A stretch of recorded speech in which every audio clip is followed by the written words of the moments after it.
Chapter 4. Life's not fair, is it? Arizona? Silas said. Like, all the way across the country. You're sure about this? His parents looked over in concern. Silas had been keeping quiet, but he couldn't help blurting that out. Why weren't they asking what he wanted? You wanted to go to Camp Pride Rock this summer, remember? Dad said, nudging his shoulder. Well, this way you get to be a camper all year round. Doesn't that sound amazing? Oh, I didn't think of that, Silas had to admit. That did sound pretty cool.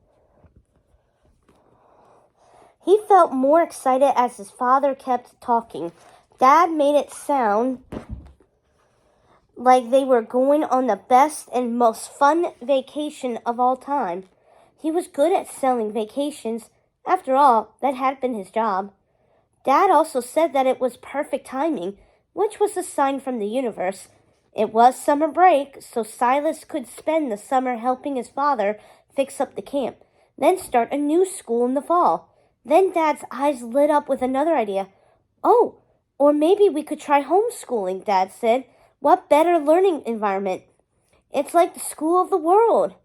Wow, that could be pretty fun, Silas said, and Mom nodded. But then his face fell. What is it, son? Dad asked. But what about my friends? Dad exchanged a look with Mom. Right, they could come visit and even be campers next summer, Dad said. You'll all have a blast together. And don't forget about your smartphone, Mom added, patting the device on the sofa. It lit up with texts from his friends and social media alerts. It's so easy to stay in touch these days, not like when we were kids. We basically lived in the dark ages. His parents chuckled at that. For a moment, it felt like old times again. Silas realized that he would do anything to keep the jubilant smile on his dad's face, even if it meant sacrificing his home and leaving everything he knew and loved behind. Mom seemed to feel the same way. It was clear from how she snuggled up to Dad on the sofa now. George, well, he couldn't talk yet.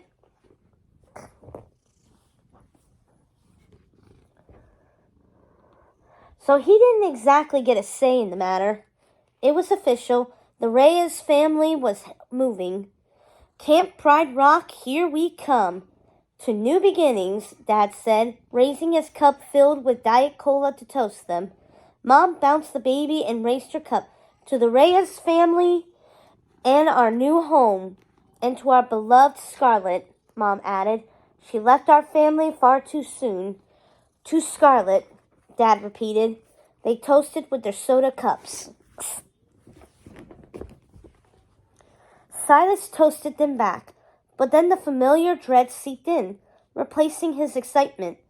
Usually he'd be thrilled to be allowed a small cup of cola this late at night, but he could barely drink the syrupy liquid. It had gone flat in his cup. He set it aside, feeling queasy. Silas had never lived anywhere else. This was their home. He loved his middle school, and 7th grade was coming up this fall. Not to mention Jose and Tamara, his best friends. He couldn't imagine not riding the bus with them every morning or playing together at the skate park after school. But he knew better than to complain. Dad did need a job. The bills were piling up faster than his dirty laundry. And it wasn't like his parents listened or paid much attention to him anyway. Not since his little brother entered the world. After helping his mom clean up the pizza, he trudged up to bed, feeling even more morose than when those people in black showed up and Dad first announced his crazy plan. Okay.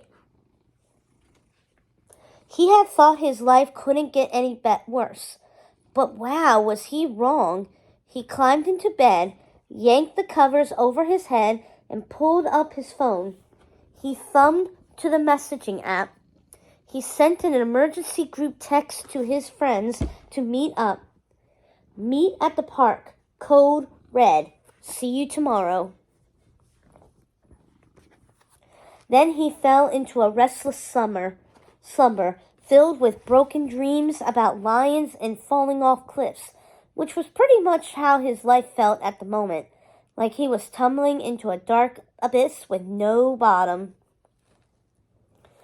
The next morning, Silas woke more tired than when he went to sleep, thanks to more terrible nightmares that seized him as soon as he shut his eyes and tormented him all night. But this time, the culprit wasn't his books. It was his family's decision to move to Arizona. In the kitchen, he scarfed down some generic cereal while George wailed in the background, and Dad made phone calls to real estate agents. Then he rode his board over to the skate park a few blocks from their cul-de-sac. Their quiet neighborhood whirred past him, each suburban house and gentle curve in the road as familiar as his own face. The streets were smooth and wide, and the houses painted shades of pastel with sprinklers churning over yards. It was early, but the temperature was already climbing. Florida seemed to ignore any seasonal changes and had one setting: hot and humid. He wiped the sweat from his brow. Worry swirled through his head.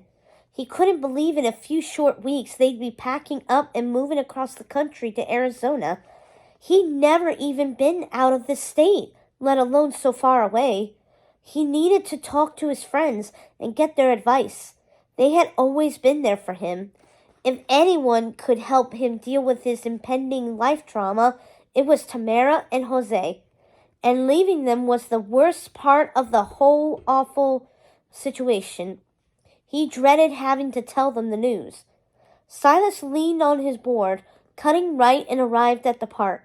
With one smooth kick, he tipped his board up into his hand and hurried across to their spot under a shady palm tree. He plopped down on the ground. Because school was out, the park was packed with kids of all ages, skating around the sunken concrete ramps, doing jumps and attempting tricks, and often falling.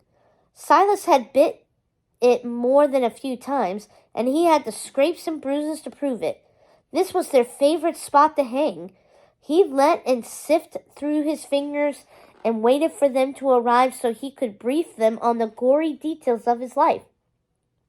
A few minutes later, Jose and Tamara arrived in tandem, skating up together, then kicking up their boards and strolling across the park towards him. They waved at a few familiar skaters, then dropped down in the shade next to him, stowing their boards. Silas felt a pang of regret seeing their boards, all three of them decorated with stickers and custom paint jobs that they'd cobbled together over the years, stacked together like that. This could be one of the last times that ever happened. "What's the emergency?" Jose said. "Code red. It must be serious." "Yeah, spit it out," Tamara added, cocking her eyebrow.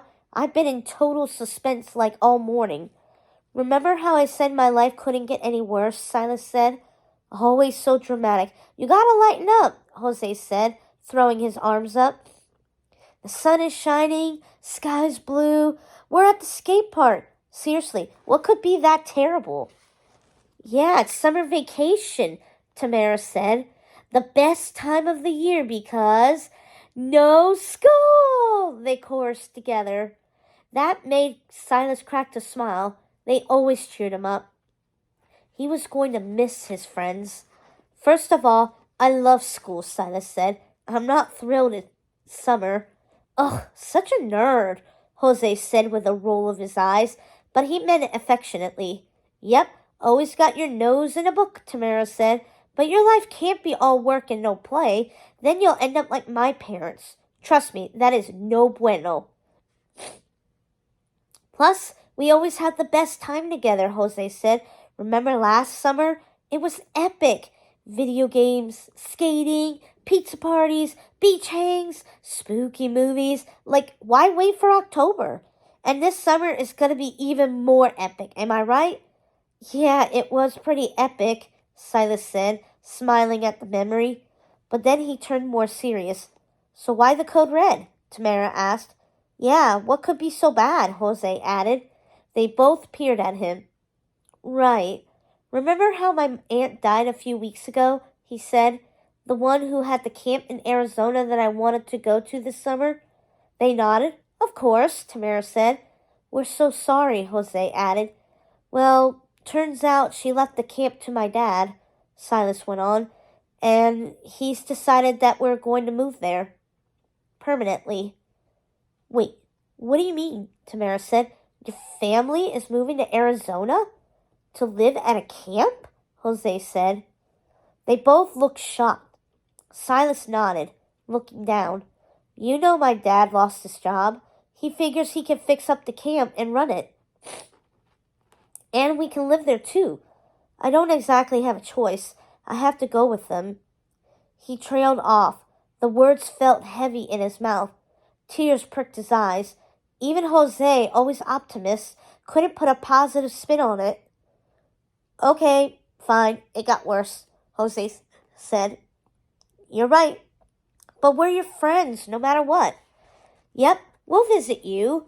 Tamara held up her phone, and we can text your ear off. The point is, even if you move to Mars, you can't get rid of us that easily, Jose said. That made Silas feel slightly better. Yeah, and my dad says maybe you can all visit and come to Camp Pride Rock next summer. That would be amazing, Jose said. I've never been anywhere except Miami, but that doesn't count. Yeah, a total blast, Tamara chimed in. You made the camp sound so cool.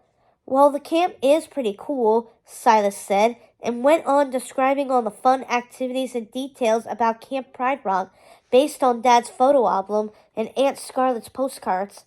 The conversation turned more optimistic, with Jose spinning ideas for crazy adventures that Silas could have at the camp, and Tamara growing envious that she couldn't move to Arizona too. You're going to have the best summer. Without us, she pouted. Don't be afraid, Jose said. New adventures can be fun. Heck, I wish I could do something exciting like move to another state, let alone to a wilderness camp in the desert. But that was the problem. As always, Silas was afraid of all the unknown adventures. Despite his friends' happy banter and the warm sunshine on his back, he couldn't shake the bad feeling that made his stomach churn and goosebumps rise on the back of his neck. Something bad was about to happen.